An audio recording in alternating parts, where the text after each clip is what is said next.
É um grande prazer, uma grande honra ter sido convidado para dividir com vocês um pouco da minha experiência, daquilo que eu aprendi ao longo dos últimos anos e um pouco também da minha história. O meu objetivo em ter aceitado esse convite é através desse compartilhamento de informações e de experiências, de alguma forma, poder colaborar com essa fase que você está, essa fase tão importante e crucial da sua vida, onde você está se preparando, se qualificando e ainda decidindo para qual direção você vai seguir na sua vida e na sua carreira. Eu espero realmente que a minha experiência seja importante para você e colabore de alguma forma com as suas decisões futuras.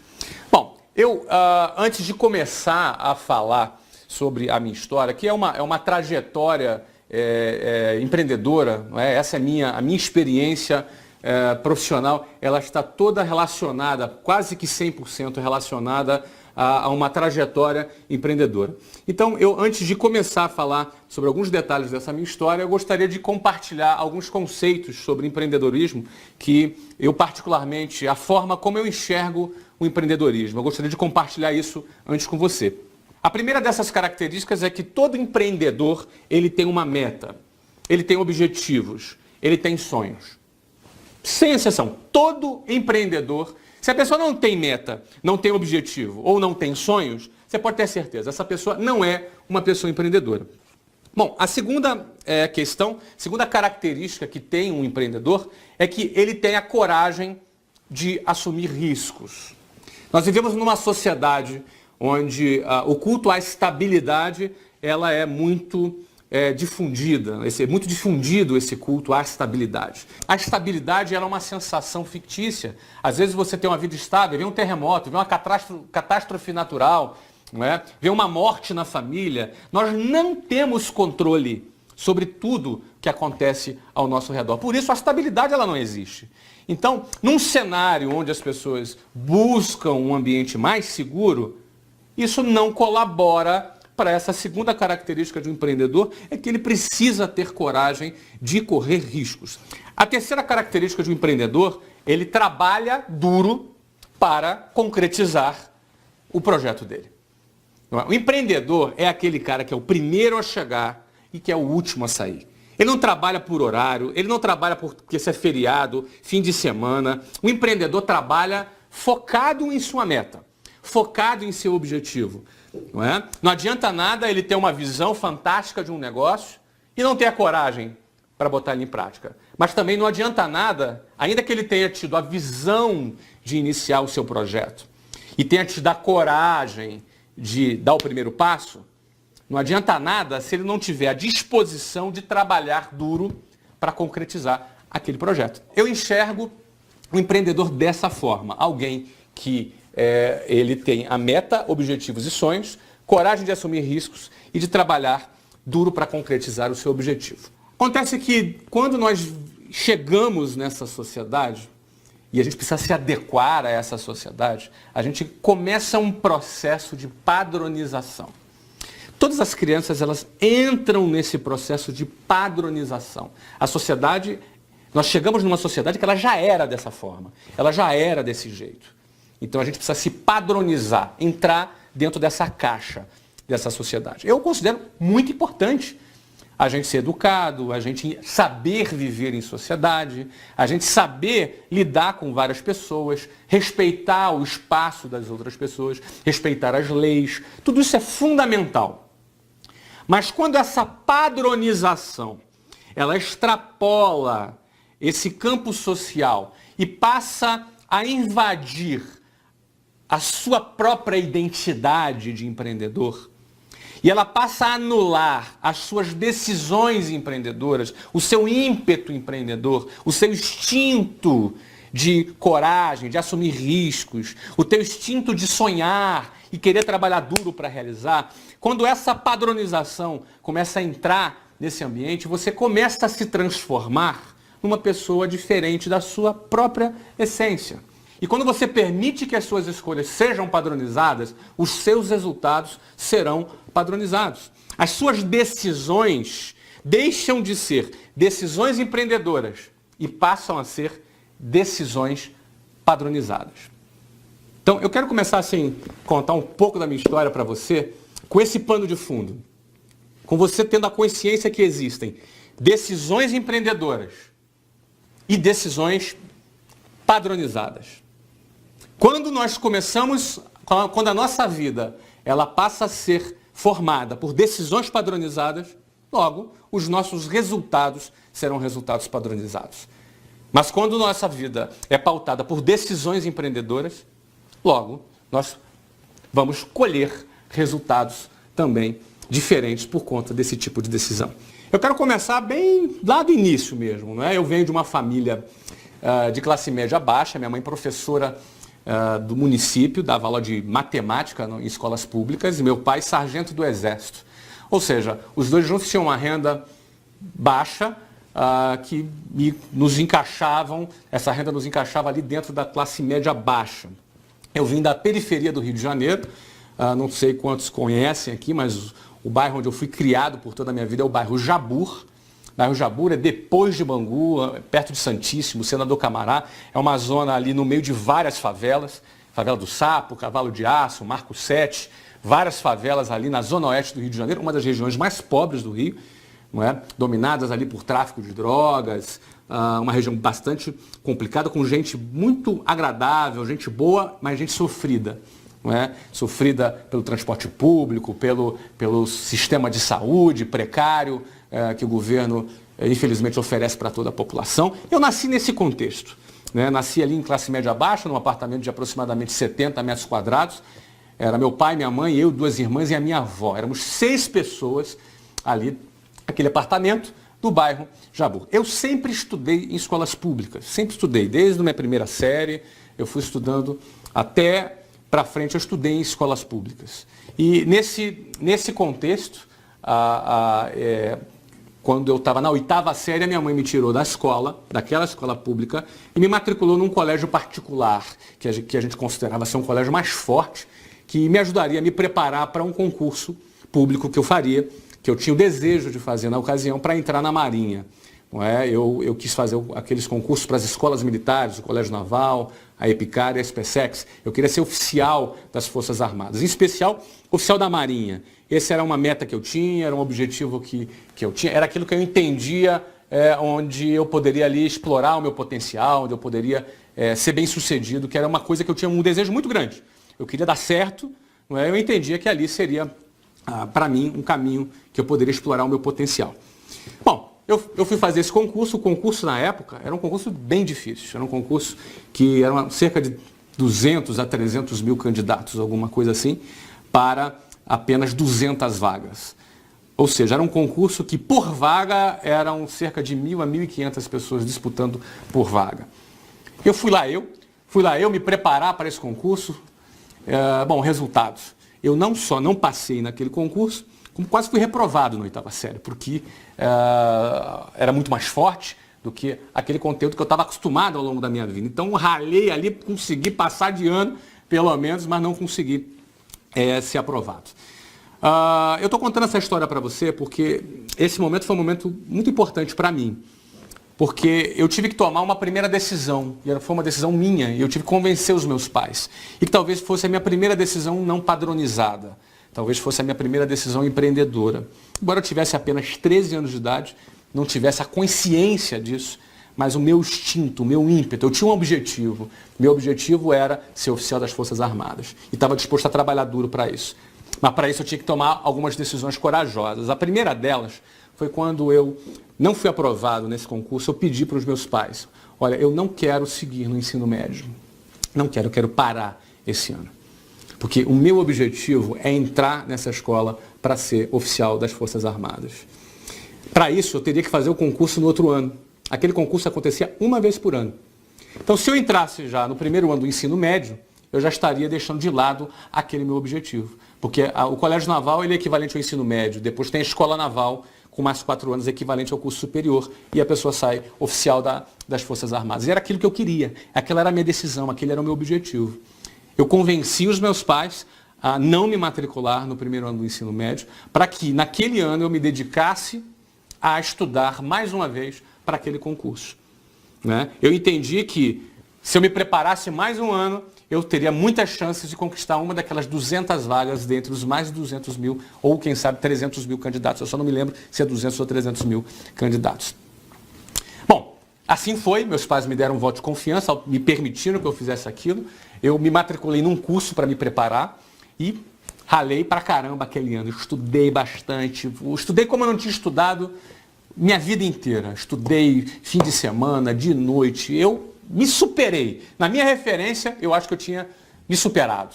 Chegou no final do ano, resultado. Qual foi o resultado? Eu não passei de novo. Mais uma vez, eu não passei.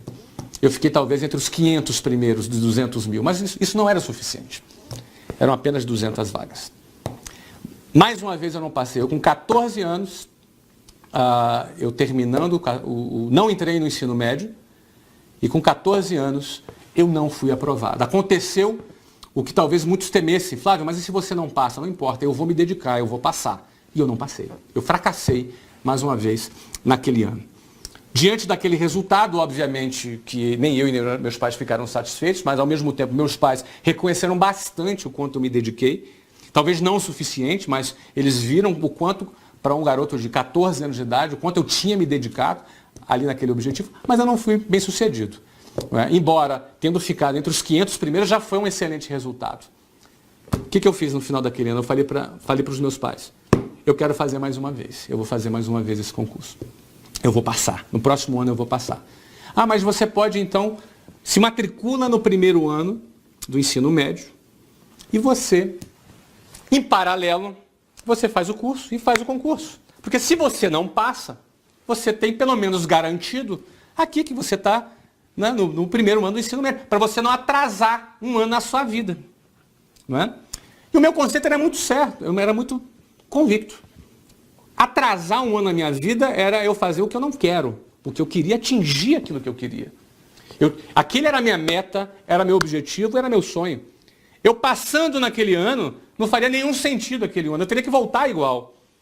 Não, mas se você não passa? Não, eu não passa, eu vou me dedicar, eu vou pagar o preço que for necessário. Essa foi a minha decisão. Convenci os meus pais, mais uma vez, disso. Convenci os meus pais. E aquele ano eu falei, não, eu vou estudar 2 vezes. O que eu achei que eu estudei muito, então não foi suficiente. Eu vou estudar o dobro, vou estudar mais. Eu vou pegar pesado, eu vou estudar mais. Eu tinha agora 14 anos.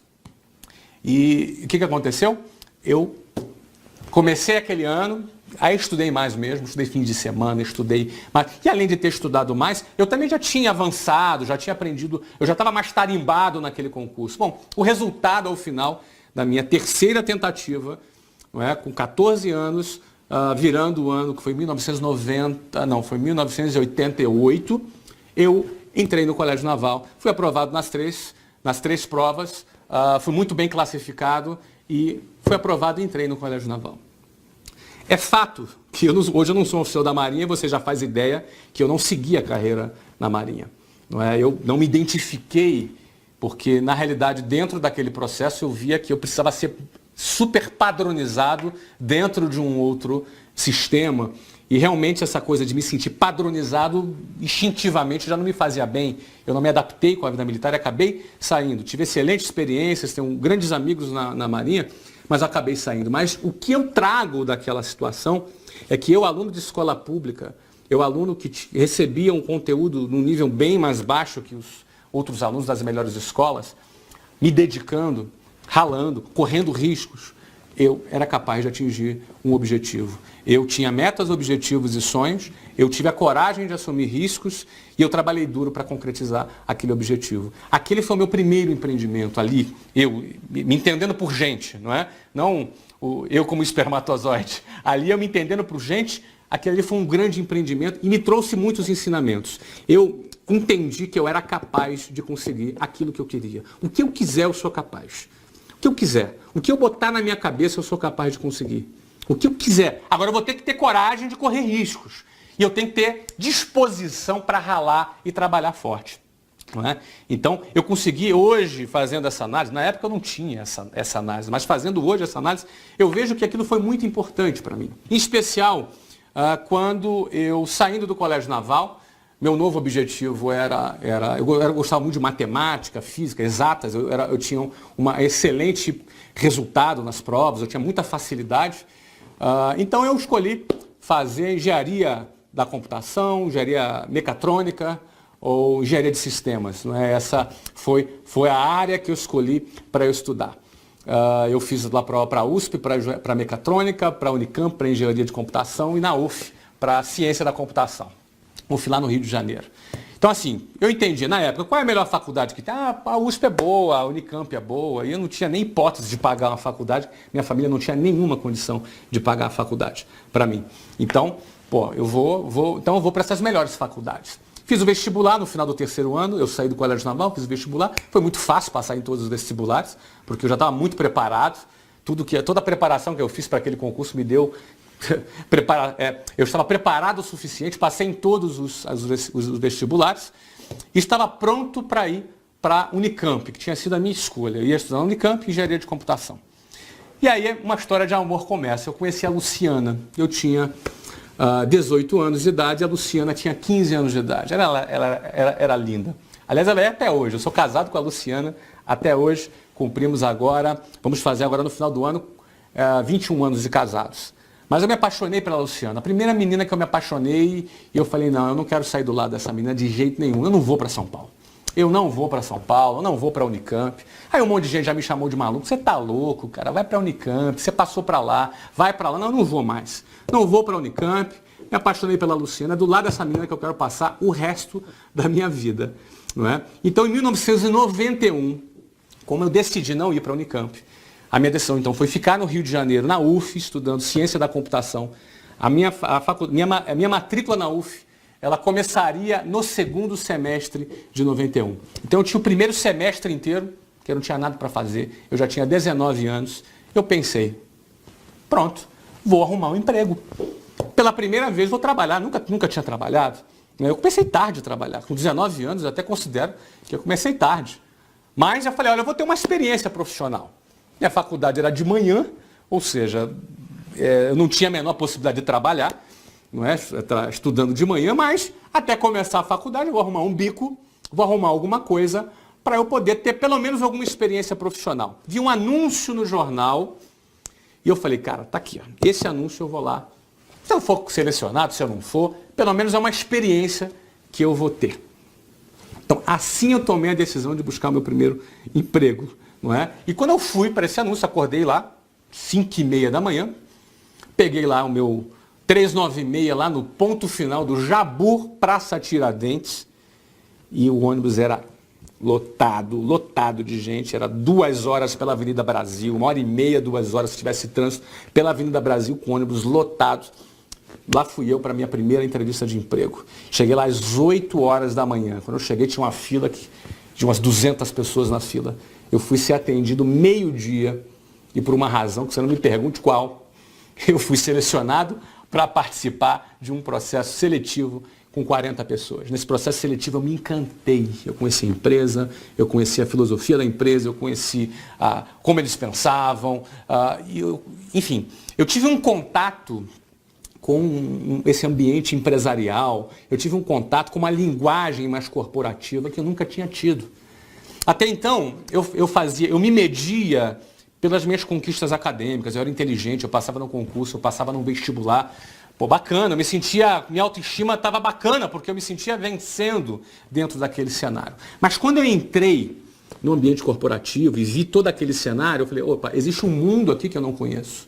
Existe um mundo que eu não conheço. Naquela empresa existia um plano de carreira, existia um processo meritocrático. O emprego que eu fui buscar era na área comercial, ou seja, o meu trabalho, caso eu fosse contratado, era matricular novos alunos, era trazer novos alunos para a escola, não é? Era vender a ideia daquele curso de inglês para trazer novos alunos para a escola. Não é? E não era lá um trabalho muito recomendado, porque eu não tinha salário fixo, não tinha carteira assinada, eu ganhava comissão. Era essa a minha condição, eu ganhava comissão. Então, você já pode imaginar, não é? Talvez muitas pessoas da minha família, não, isso aqui é uma coisa instável, isso não tem segurança, isso não tem futuro. Não é? Muitos amigos, Flávio, você é um menino inteligente, está vendendo o curso de inglês. Não é? Então eu acabei me envolvendo, eu me apaixonei por aquilo. Gostei de realizar o trabalho e, em especial, eu me apaixonei pelo plano de carreira. O plano de carreira daquela empresa dizia, ó, se você cumprir tal meta, você vai chegar a um determinado cargo, você vai ganhar tanto. Se você cumprir tal meta, você chega a tanto. Eu falei, cara, peraí. Se eu tenho um objetivo, tenho a coragem de assumir e estou disposto a pagar o preço, cara, só depende de mim. Se só depende de mim, eu vou fazer.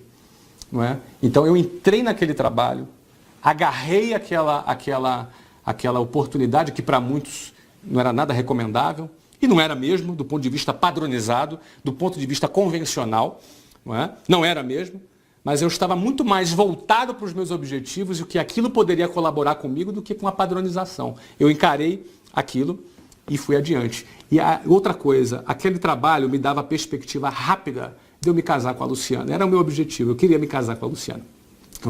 O mais rápido possível. Era o meu objetivo, eu estava apaixonado e eu tinha certeza que eu queria passar o resto da vida do lado dela. O que aconteceu? Eu peguei, comecei a trabalhar, e trabalhei forte, de manhã, de tarde, de noite, cumprindo as metas. Cheguei a gerente em 2 meses e meio. Ou seja, com 2 meses e meio de empresa eu já ganhava, tipo, a moeda de hoje, né? Que na época era cruzeiro, né? Então a moeda de hoje, tipo, uns R$2.000. Eu tinha 19 anos de idade. Não é? Fui trabalhando, fui transferido para a Venezuela, naquela empresa. Voltei para o Brasil, cheguei a um cargo de diretor. Aos 20 anos, eu tinha 20 anos e a Luciana 17 anos, eu me casei com a Luciana. Eu tinha 20 anos e a Luciana 17 anos. Muitos me chamaram de louco, de maluco, você tem que aproveitar a vida. Eu respeito, né? Eu acho que cada pessoa, eu respeito a decisão de cada pessoa. Mas para mim, aproveitar a vida era estar do lado da Luciana. Para mim, aproveitar a vida era construir a minha família, era construir a minha história. Essa era a minha forma de ver. Eu não queria estar padronizado, que não, tem que aproveitar a vida, tem que, enfim. Eu queria, era aquilo que eu escolhi para mim. Eu encontrei a pessoa certa e eu queria me casar com aquela pessoa. E me casei aos 20 anos de idade e ela com 17 anos. Aos 23 anos de idade, eu já ocupava um cargo de diretor e já ganhava um bom salário. Talvez eu ganhasse equivalente a uns R$15.000 hoje. Não é? Eu com 23 anos, a Luciana 20 anos. Luciana trabalhava na administração, ganhava mais uns R$2.000. Então talvez nós dois juntos já tivéssemos um equivalente a uma renda de R$17.000. Eu tinha 23 anos e ela 21 anos. Não é? É óbvio que no meio desse período eu já não tinha mais nenhum interesse na área de tecnologia, na área de ciência da computação. Minha faculdade ficou trancada lá. E eu fiquei dedicado 100% ao meu projeto. Só que com 23 anos, ainda que eu estivesse já ganhando esse salário, que era um bom salário, é um bom salário hoje, imagina na época, não é?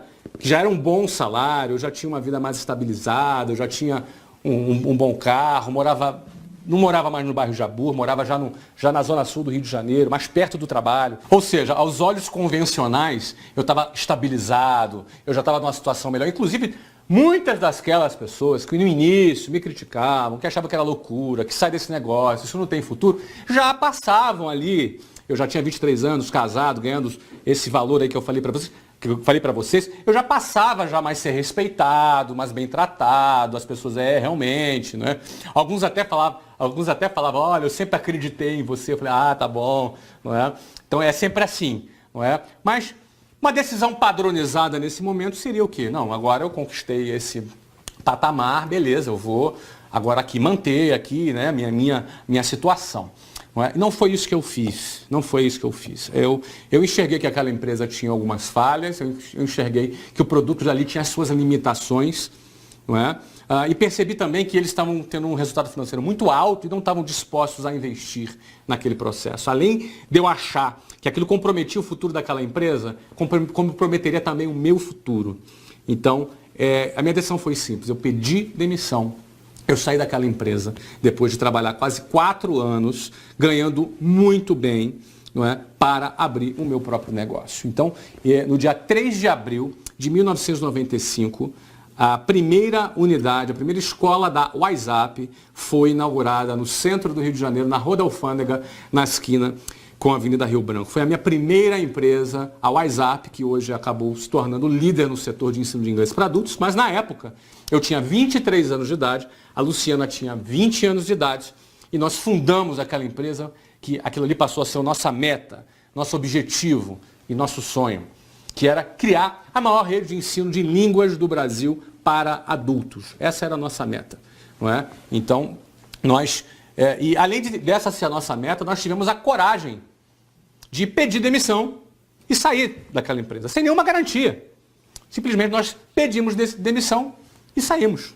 Nós já éramos casados, tínhamos aluguel para pagar, tínhamos contas para pagar, tínhamos responsabilidades para pagar, mas nós tínhamos uma meta, um objetivo e um sonho e reorganizamos a nossa vida, reduzimos nossas despesas, peguei meu carro bacana, vendi, peguei um carro mais simples, não é? Então, reorganizamos a nossa vida para iniciar um novo projeto. Nós tivemos a coragem de iniciar esse novo projeto e eu me dispus a ralar, a trabalhar da mesma maneira que eu estudei para passar naquele concurso quando eu tinha entre 13 e 15 anos de idade.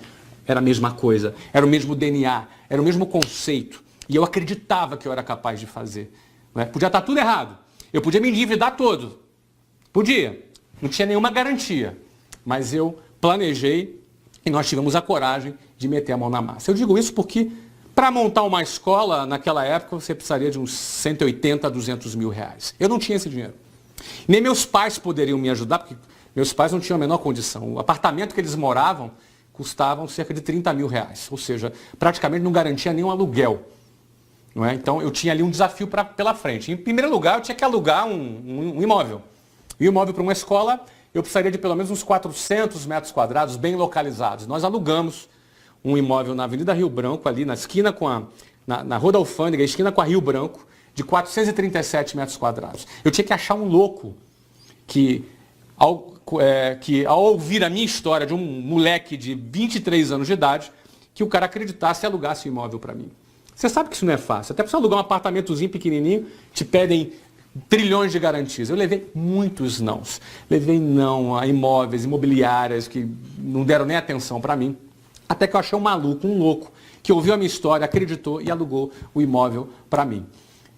Eu tinha um amigo que ia ser meu sócio e tudo que ele tinha que fazer era vender um Voyage. Na época ele tinha um Voyage 86, era um carro já velhinho já, para ser o meu sócio. Uma semana antes ele amarelou, ficou com medo de perder o Voyage dele. Ele amarelou e falou, Flávio, não vai dar, saiu fora, eu fiquei sem dinheiro e agora o que eu vou fazer? Fui lá conseguir 20 mil reais, 10 mil no meu e 10 mil no da Luciana. 20 mil reais no cheque especial, pagando 12% de juros ao mês. Isso não é nada que eu recomende para ninguém, mas foi o recurso que eu tive para poder iniciar o meu negócio. E é óbvio, 20 mil reais não era suficiente, né? Porque logo no outro mês tinha que pagar salário, logo no outro mês tinha que pagar aluguel, tinha que pagar energia, todas as despesas, não é? De 20 funcionários que inicialmente a escola teve. E aí, o que contou? O meu trabalho e a disposição de trabalhar. A gente tinha que vender, a gente tinha que captar novos alunos, a gente tinha que prospectar novos alunos.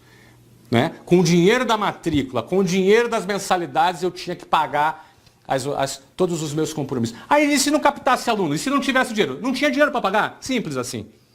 Mas na minha cabeça não existia essa possibilidade. Pode parecer estranho para você, mas eu já trabalhava há 4 anos nesse trabalho de prospecção de novos alunos. Eu estava bastante confiante que eu era capaz de fazer isso. E nós fizemos. Nós colocamos mais de 1.000 alunos na primeira escola, né, que foi mais do que suficiente para poder a gente pagar todos os nossos compromissos. E ainda aos 9 meses, maio, junho, julho, agosto, setembro, outubro, novembro, dezembro, 8 meses. 8 meses mais tarde eu abri a segunda escola. Nós abrimos a segunda escola em São Paulo, dessa vez na Avenida Paulista, um dos metros quadrados mais caros do Brasil. Ou seja, pelo menos 4, 5 vezes mais caro o aluguel lá na Avenida Paulista do que nessa da Rua da Alfândega. Também não foi fácil achar um maluco que alugasse um imóvel para um moleque de 23 anos de idade. Não é que tinha um projeto, que tinha uma escola no Rio de Janeiro. Já tinha uma história, mas não importa, eu estava chegando em São Paulo. E a gente escolheu a Avenida Paulista porque ali estava o nosso público, público adulto. Pessoas que precisavam aprender inglês mais rápido, por razões profissionais. Era naquele ponto que a gente queria. Foi ali que a gente planejou. Encontramos um outro louco, alugou um imóvel para nós e botamos mais de 1.500 alunos no primeiro ano. E essa escola foi uma das escolas que gerou mais receita para a nossa rede. Nós chegamos a faturar $500 mil por mês nessa escola, que foi onde nós geramos caixa para a expansão da nossa rede nos 3 primeiros anos. Nos 3 primeiros anos, ou seja, entre 1995 e entre 1998, nós abrimos 24 escolas próprias. Eu e a Luciana abrimos 24 escolas. Rio de Janeiro, São Paulo, Goiânia, Salvador, Maceió, Belo Horizonte, Curitiba, Porto Alegre, enfim. Não é? Eram 24 escolas localizadas nas principais capitais do Brasil nos 3 primeiros anos de nossa empresa. Ou seja, foi um crescimento meteórico, rápido, um sucesso metodológico, porque nós trouxemos para o mercado um conceito de inglês para adultos. Naquela ocasião, as escolas de inglês eram muito focadas para crianças e adolescentes e a gente revolucionou, a gente pensou fora da caixinha e criou um modelo de ensino voltado para o público adulto que desse à pessoa um resultado mais rápido. Porque o adulto não quer ser professor de inglês, então ele não precisava ficar 7 anos, 10 anos estudando inglês. Ele queria falar, conversar, se comunicar, que essa é a proposta que a WhatsApp tem e por isso que ela hoje matricula um novo aluno a cada 5 minutos. Hoje é matriculado na WhatsApp. E nos anos de 2009 e até 2012, não é? A WhatsApp abriu uma nova escola a cada 2 dias. Então essa é a história da WhatsApp, essa é a história dessa primeira empresa que eu fundei. Com base em uma série de decisões que não eram padronizadas. Não era padronizado eu largar minha faculdade em Campinas para ficar no Rio, não era padronizado eu trancá-la para poder me dedicar a vender curso de inglês, aí eu me casar com 20 anos, aí eu abri uma escola deixando um salário de R$15 mil. Não era padronizado a gente partir para abrir 24 escolas em 3 anos, ou seja, uma nova escola a cada 45 dias. Não é? Eu acredito que entre decisões empreendedoras e decisões padronizadas, a escolha entre esses 2 tipos de decisões é que vão definir que tipo de empreendedor nós vamos ser. Porque eu já te falei, empreendedor todos nós somos. Todos nós somos empreendedores. Mas se nós vamos mais longe ou se nós não vamos tão longe assim, vai ser resultado do tipo de decisão. Se é uma decisão empreendedora ou se é uma decisão padronizada. Não é? A WhatsApp foi vendida agora, no mês de abril de 2013 para Abril Educação, numa transação bilionária. Né? Isso é uma coisa pública, saiu em vários jornais, saiu em várias revistas. Não é? A concretização desse negócio, a realização do lucro desse negócio foi feita após 18 anos, não é? Entre 1995 e 2013. 18 anos mais tarde, a WhatsApp e todo o grupo Omets, que foi o grupo de empresas que eu dirigi e fundei, que a WhatsApp é apenas uma dessas empresas, talvez a mais famosa, a que se tornou mais conhecida, não é? Mas esse grupo foi vendido, incorporado pelo Grupo Abril, que para um empreendedor, quando a sua empresa ela é vendida, é porque o mercado passou a ver valor nessa empresa. Ou seja, o ápice da realização de um empreendedor é quando ele cria um negócio e aquele negócio despertou o interesse do mercado e ele é vendido. Eu hoje tenho 41 anos de idade. Finalizei esse ciclo ali com as empresas relacionadas à educação de línguas, escolas de línguas, não é?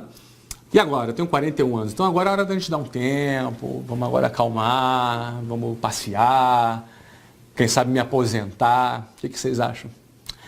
Tem uma outra coisa, empreendedor nunca se aposenta. Empreendedor é um cara que gosta de viver, gosta de realizar, entendeu? Ele não trabalha simplesmente por dinheiro, até porque já faz muito tempo, desde quando já a nossa empresa estava em desenvolvimento, não era já por razões financeiras, não é? Eu particularmente gosto muito de lidar com jovens, gosto muito de lidar com pessoas e acredito que a nossa experiência e o que a gente já viveu pode ajudar e colaborar com muitas pessoas. Então, não faz sentido agora para mim eu me aposentar. Então, eu já estou envolvido aí com alguns empreendimentos. Não é? Um deles, em 2009, nesse período, né, eu morei, além de ter morado na Venezuela e no Brasil, eu morei na Austrália também, morei nos Estados Unidos, Barcelona, e hoje eu moro em Londres. E desde Londres, de lá de Londres, eu comando os novos negócios que eu acabei me envolvendo nos Estados Unidos e no Brasil. Nos Estados Unidos, eu comprei um time de futebol. Não é? Eu gosto bastante de futebol, como todo brasileiro, e Orlando City Soccer. Se você quiser entrar lá no Facebook, conhecer, seguir a nossa página, nós estamos agora negociando a nossa entrada na MLS, Major League Soccer, que é a primeira divisão do futebol nos Estados Unidos. Eu falo futebol, é soccer, o futebol mesmo, o nosso futebol. Não é? Talvez muitos pensassem, nossa, o cara vai investir em futebol nos Estados Unidos, onde o mercado não é tão desenvolvido. Bom, pois é lá mesmo que o empreendedor quer investir. É lá mesmo, onde o esporte não é desenvolvido, onde o empreendedor ele quer entrar. Lá nos Estados Unidos, um clube é uma empresa. Então, assim, muitas vezes me perguntam, cara, tu é flamenguista, por que você não investe no Flamengo? Eu não posso comprar o Flamengo, não é? O Flamengo é um clube. Lá nos Estados Unidos, os clubes são empresas. Então, eu comprei um clube de futebol. Nós estamos entrando na primeira divisão do futebol lá nos Estados Unidos em 2015. Vamos levar uma grande estrela brasileira para jogar. Não é? E minha meta nesse clube, meu objetivo, o meu sonho é construir uma marca global de futebol. Assim como Manchester City, assim como Chelsea, assim como, enfim, como Flamengo, como Corinthians, como, enfim. Não é? Nós vamos construir uma marca global de futebol e onde dentro de um mercado onde atualmente, só para você ter ideia, os torneios nos Estados Unidos já têm 50% mais público do que o Brasil. Pra você ter ideia, a média do campeonato carioca nos estádios é de 2.300 torcedores por jogo. A média do campeonato paulista é de 5.000 torcedores por jogo. A média do campeonato brasileiro, que é o principal campeonato no Brasil, é de 12.000 torcedores por jogo. É óbvio que tem jogos com 50.000, mas na média, 12.000 torcedores por jogo. Lá no Brasil, aqui, só para você ter ideia, lá nos Estados Unidos, a MLS tem uma média de 18.500 torcedores por jogo. Ou seja, a média de público nos Estados Unidos já é 50% maior do que aqui, no país do futebol, do Campeonato Brasileiro. 3,5 vezes maior do que o Campeonato Paulista, 9 vezes maior do que o Campeonato Carioca. Então, o futebol nos Estados Unidos está explodindo. Nós entramos agora no futebol e minha meta com esse clube é criar uma marca global de futebol. Recentemente fizemos um amistoso com o atual campeão brasileiro, o Fluminense. Foi transmitido ao vivo aqui pela Sport TV no Brasil. Quase a gente ganhou. A gente perdeu o jogo por 4-3 para o Fluminense. Foi um jogo bastante interessante. Esse é um dos empreendimentos que eu estou envolvido. Um segundo empreendimento que eu estou envolvido é o Geração de Valor. Talvez alguns conheçam, talvez outros não conheçam. Eu convido a você para visitar canal Geração de Valor no Facebook. facebook.com/canal Geração de Valor. Eu diariamente atualizo esse perfil. Eu pessoalmente tenho esse perfil com a finalidade de compartilhar minhas experiências, compartilhar conhecimento, encorajar e desafiar pessoas a acreditarem no seu potencial e a empreenderem. Só para você ter ideia, nesses últimos 24 meses eu fundei esse canal, criei esse perfil e comecei a escrever. Hoje nós temos mais de 1.200.000 pessoas que participam desse canal, que seguem o Geração de Valor no Facebook e acabam tendo contato com o conteúdo que eu pessoalmente desenvolvo. Inclusive, eu convido a você a entrar na página e interagir comigo. Eu interajo ali com a página todos os dias, sem exceção, eu participo dessa página. Então, esse é um empreendimento que eu tenho bastante carinho, que é onde eu divido meu conhecimento, que é onde eu ali compartilho minha visão e experiências com jovens que estão ali iniciando a sua carreira e você é convidado a participar também dessa página. No segundo semestre, agora no final desse segundo semestre agora, nós vamos lançar a segunda fase do Geração de Valor, que para aqueles que querem se aprofundar, nós vamos criar eventos e cursos voltados para quem deseja explorar mais o seu potencial e para quem deseja empreender. Você está convidado ali, ao participar da página, você já vai ficar antenado de tudo que está acontecendo por ali. Não é? E tem mais novidades, tem mais coisas que eu ainda não anunciei e que em breve vou anunciar a respeito dos meus novos empreendimentos. Mas o que eu quero deixar aqui registrado para você é que eu venho de família de classe média baixa, eu venho de escolas públicas, tá? Eu não tenho QI, quem me indique, eu nunca tive nenhum favorecimento, nunca fiz negócios com o governo, aliás, não quero, nunca fiz, nunca pretendo fazer negócios com o governo, não é? Então, eu entendo que eu não sou melhor do que ninguém. Eu passei 2 horas, de 2 horas para ir, entre 2 horas para voltar, 4 horas por dia amassado dentro de um ônibus ou dentro de um trem, para ir e voltar do meu trabalho, mas com uma meta, com um objetivo e com um sonho. Eu não sou melhor do que você, eu não sou melhor do que ninguém. Não é? Eu acredito que quando você tem uma meta, um objetivo e um sonho, quando você tem a coragem de assumir riscos e está disposto a trabalhar forte, quando você, acima de tudo, você abandona o padrãozinho, abandona aquela caixinha, não é? Abandona aquela maneira, não é? Você rejeita aquela forma convencional e padronizada que te foi apresentada. Um novo cenário abre para você, não é? Você passa a acreditar que você é capaz de realizar. E quando você acredita, quando você sonha e tem coragem, está disposto a trabalhar, as suas chances de vencer, elas aumentam muito mais. Então, a mensagem que eu quero deixar para você é que acredite no seu potencial.